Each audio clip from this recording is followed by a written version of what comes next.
This is a 2-in-1 tabletop game released by Ramtech in 1980. It features both Space Invaders and Blockbuster and was listed on eBay as spares and repairs. So let's have a go at repairing it, and hopefully at the end we'll be able to have a demonstration of it working.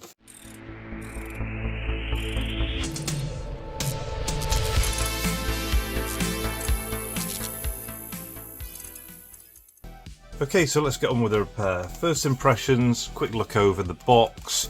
It seems in reasonably good condition. There is some sellotape going along the front, which I'll try, I think, possibly to repair that tear. So I'll probably get around to doing that. A bit of a rattle, not too bad around here. We've got a bit of a kind of a packaging label on the bottom. Instructions here.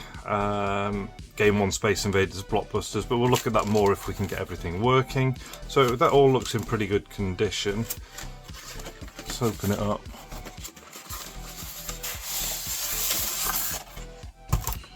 So looks like the perspex will need reattaching as well on the front if we get it sorted.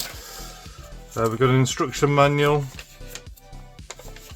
and polystyrene. Reasonably good condition. The rattle's probably due to what was mentioned on the listing, which is about one of the contacts coming loose in the back. So it's kind of a dark brown body, some faded instructions on the background. Ramtech Space Invaders, very simple. There's like a 1-2 high-low button there. That seems nice on a spring. That all seems good. Now I know on these ones, so these are actually, oddly, that's the stand, because if you put it on normally it's got so much weight it falls over, so to use it on the tabletop you put that out and it stops it falling over. And now let's get to the main part, which is this section here.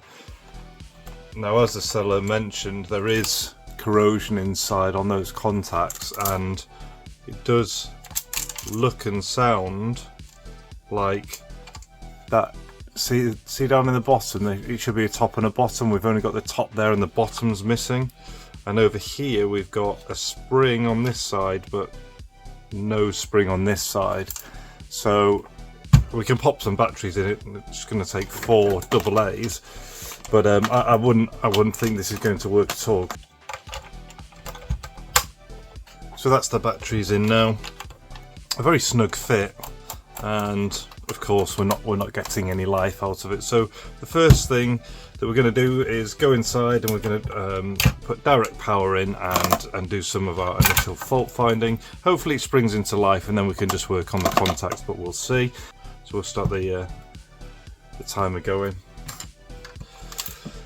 1, 2, so it just looks like 4 Phillips head screws. Get that satisfying little click as you undo these old screws, which lets you know it's a good indication that no one's been in before. Okay, now that that's all removed, it's probably better to take it off back first, I would think. Okay, so what we've got there is the speaker attachments going over to here, still on, which is good because trying to find out where they were coming from would be a little tricky. You can see our power going through there, and then we've got our battery parts here. So it looks really that we've only, for testing, we only really need to go into apply some power onto these leads here, because all of that is just to feed these, and they look in quite good condition. So with it being 4 AA's, we're going to be having to put in 6 volts. So I'll just put in 6 volts using my bench power supply. 6 volts attached. Fingers crossed,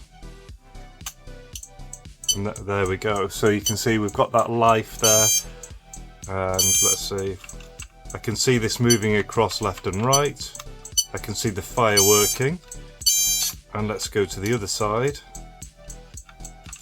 That moves across. Oh, it's the one where you, whoa, it's the one where you kind of fire the ball around. So as we can see there, everything looks to be working, which is fantastic. So all we need to do now is to basically start working on this on the battery bay. Good easy access because I can just unsolder these and hopefully these parts will drop out, which I think they will do, and then I can just work on those and then pop them back in. I'm going to set it 280 because this older stuff has leaded soldering. There's a lot in it. I would use a fan just to blow it away from me because I don't have an extractor in here. But the melting point's a lot lower, and just using some solder wick, just going to remove these contacts. There we go. And then I'm just going to bend these up and hopefully drop them out, just using a small set of pliers. So there's one. There's the other one. Oh, there we go. That one's all coming out in... Okay, so there's a top section there. And sometimes with these ones, it's actually a little bit easy just to kind of tap them down.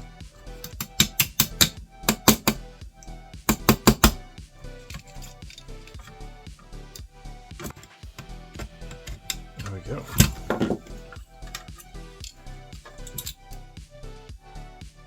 Weirdly, they've doubled up on that one, almost like it was too thin to fit in. So they've just like sandwiched an extra one in, unless that was a mistake when they were designing it. Weird.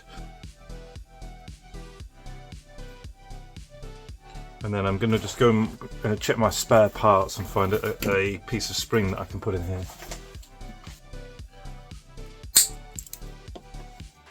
And then with that end, it's then going to go through this hole here.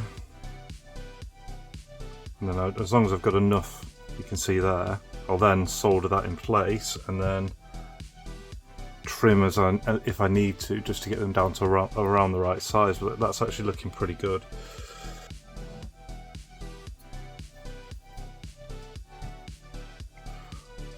All seems good to me. The heights are about the same. Yeah, so happy with that.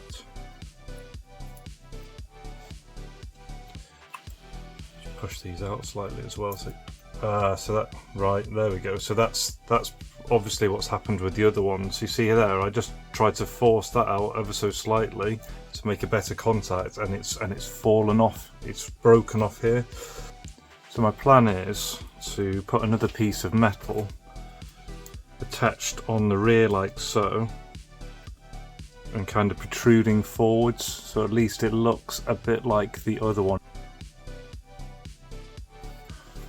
Right, I think we've got a winner on that one. It's a shame that one broke and I couldn't just work on the other one, but there we go. So that one's done. So now I've got to do something very similar for this one.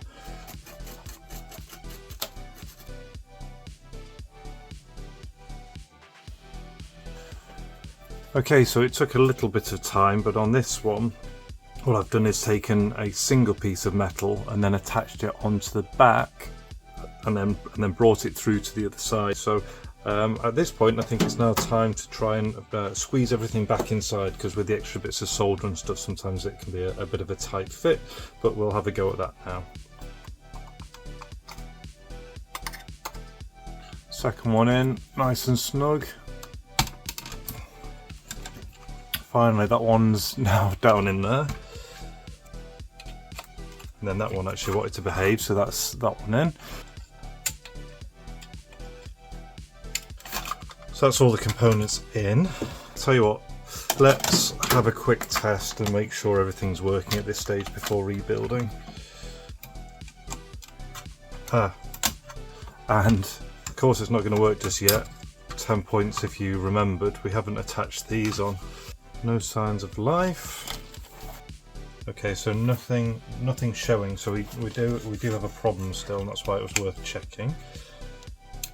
It shouldn't have a spring on one side, it's positive there and negative there. So you're basically just generating power on each side, they're not connected at all. So if I do that, so now I'm getting the 6 volts.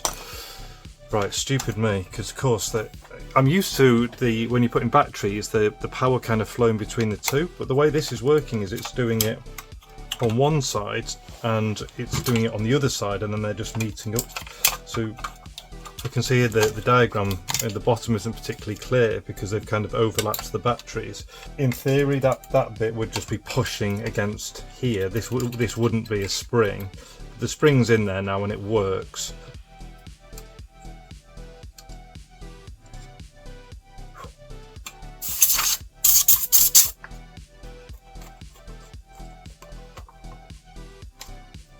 Right, so at this point in the repair, I think everything is working. I've rebuilt it, and what I'm going to do is stop the clock, so we're at 1.5 hours there, and I will then go and clean this up. I'll sort out the box, and then we'll come back and we'll do a demonstration of everything in action. Welcome back. It's been about 45 minutes to an hour of doing the cosmetic work. So on the outside of this, we've cleaned over everything and also kind of got rid of all of that ingrained dirt that was in the bumpers. The batteries are all fitted, ready for a gameplay demonstration in a minute, but basically just a cosmetic clean. On the box, I took it all apart, flattened it down and pressed it.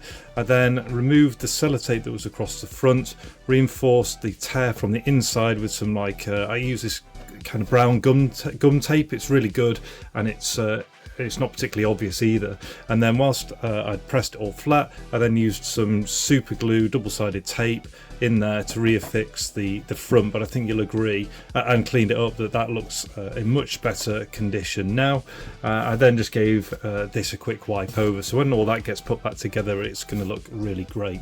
So what I'll do now is I'll just adjust the camera, we'll zoom in to get a better picture here, and we'll do some of the gameplay. There we go, that should give us a better view. And returning to the instructions that we had a look at right at the beginning of the video, and moving our way to the game side, which is over here. So we've got game 1, Space Invaders, and it calls it, so we've got the UFO at the top, Space Invaders are going to work their way down, a photon torpedo. The blockade has kind of 2 levels of shield here, and so either side, and then your battleship that moves along, firing the red torpedo. Game is to knock out all the invaders and the UFO whilst avoiding being hit. And then over for the Blockbuster one, we've got the score at the top, the wall, which will be made up here, the ball and the paddle. Knock out the wall with the least number of balls. So fairly straightforward, with high being faster and low being slower. So let's start with Space Invaders. Is that gonna give us a? There we go. That's a bit better, isn't it? So that's the sound of dying. Now let's have a go. Go like this. Okay.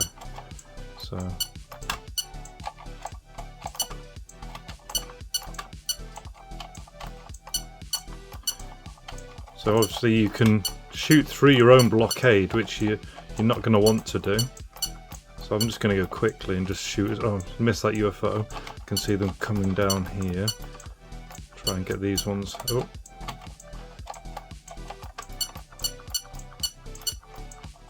This one down here.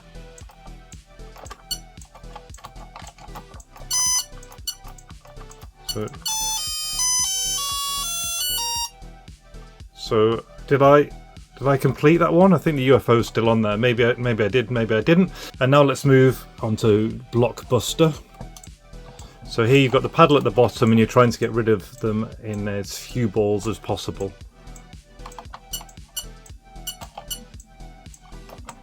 And actually, it's quite hard to judge where they're going to go on this.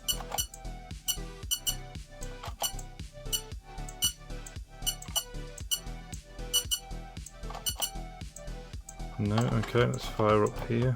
It really struggled to get across on the, I don't know how you'd get on the high mode.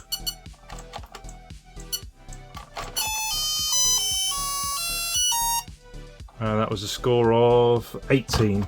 I'll pop the light back on, and that brings us on to the summary. So this was a Ramtech 2-in-1 electronic game. Interesting to see, especially because these kind of tabletops have had a real revival recently, haven't they? But they were doing them all the way back in 1980. Space Invaders and Blockbuster built in. Came to me with spares and repairs from eBay, and essentially it was working on the battery base, and there were some components missing. It took around an hour and a half, possibly could have taken a little bit less, but I got confused with the batteries, didn't I? But everything all works fine.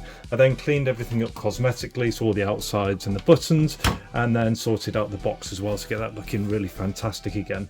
But I hope you enjoyed the video of this retro item. If you did, you might like the video that YouTube's going to suggest up here. It's one I've already filmed.